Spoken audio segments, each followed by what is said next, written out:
stumble that they should fall, Yahweh forbid, but for to provoke them to jealousy. Khan, if they stumble that they fall.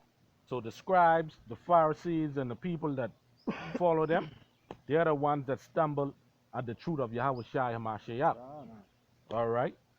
All right, they stumble at him being the King of Kings and Lord of Lords. They stumble at him being the Son of the Most High. Okay? It says, but rather through their fall, salvation is come unto the Gentiles for to provoke them to jealousy. All right? So let's focus on that part right there. Remember that part right there because Paul is quoting somebody. Paul is quoting Moses. All right? Because remember now, in the time of Paul, they only had the Old Testament. All right? So let's see what Paul was quoting. Let's get Deuteronomy 32 and 21. All right? It's the book of Deuteronomy chapter 32 and 21.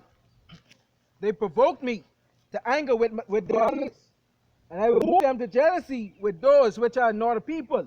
I will provoke them to anger with a foolish nation. God. All right? That's what Paul was quoting. Now, what is Moses speaking about? All right, if we go to Romans chapter 10, all right, in verse 19, he's going to quote it, Paul is going to quote it and say the same thing. So let's get it, then we'll break it down to find out what Moses is saying. All right? Done. It's Romans 10 and 19. But I say, did not Israel know? First Moses said, I will provoke you to jealousy by them that are no people, and by a foolish nation I will anger you. Khan. All right. Is that speaking about the Mosai is going to provoke the Israelites? No. All right. Is he going to provoke them by the so-called Chinese, the so-called Japanese, the so-called Indian man, the so-called white man? No. All right. Because remember now, he said that if he will provoke them, he will provoke them by a no people. All right. God, and by a foolish nation. So now let's see what that's speaking about. Let me 1 Peter 2, 9 and 10. Watch this. All right, we got Isaiah 7 and 8.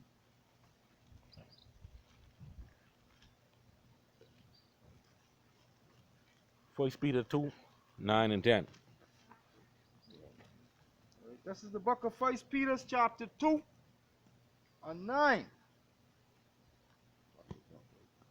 But ye are a chosen generation, a royal priesthood, an holy nation, a peculiar Salakia people, that ye shall show forth the priests of him who of darkness unto his marvelous light. Read. Salah.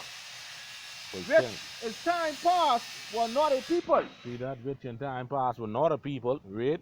But are now the people of Yahweh, which had not obtained mercy, but now have obtained mercy. Khan. So who is Peter speaking about? Well, let's find out. Me, Isaiah chapter 7, verse 8. The book of Isaiah chapter 7 and 8. For the head of Syria is Damascus, and the head of Damascus is Rezin. And within 65 years shall Ephraim be broken, that it be not a people. Khan. You see that Ephraim may be broken and not a people. Ephraim is one of the tribes of the nation of Israel. All right? Then the northern kingdom and the rest of its tribes. All right? So give me 1 Peter 2 and 10 and y'all shot. This is the book of 1 Peter chapter 2 and verse 10. Which in time past, which had not obtained mercy, but now have obtained mercy. Khan. All right? So this is speaking about Ephraim and the northern kingdom and other tribes. All right? That's who this is speaking about. So from there, let's go back now to Romans chapter 11. Let's pick it up at verse 11 again. Romans 11 and 11. I say then, if they stumble that they should fall, Yahweh forbid. But rather through hell salvation unto the Gentiles, for to provoke them to jealousy. Khan. All right? So who's the Gentiles that provoke them to jealousy that Moses prophesied about and that Peter speak about? Right? Who those Gentiles are? It just tell you in Isaiah 7 and 8, Ephraim. See what I said? All right, another is Ephraim, another tribe, basically Israel as a whole. All right. Well, let's read on. Verse 12. Now if the fall of them be the riches of the world, and the diminishing of them the riches of the Gentiles, how much more their fullness? Can. Now, what it means by the fullness of them and who fall. Because remember now, you had a lot of Israelites in Judah, all right, who fall, such as the scribes, the Sadducees, the Pharisees, and the people that follow them, all right. They fall at the understanding of Yahweh Shai. Okay? Read it again.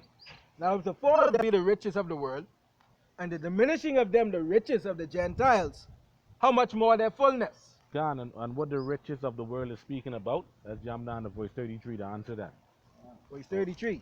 All right, because the fall of them, they stumble at Yahweh Shai. All right? Oh, the depth of the riches both of the wisdom and knowledge of Yahweh. How unsearchable are his judgments and his ways past finding out. Can. So the riches is speaking about the wisdom, knowledge, and understanding of the Most High. That's what they fall at. See what I say? Now let's go back to, let's jump back up to verse 12. Verse 12. Now if the fall of them be the riches of the world, and diminishing of them the riches of the Gentiles,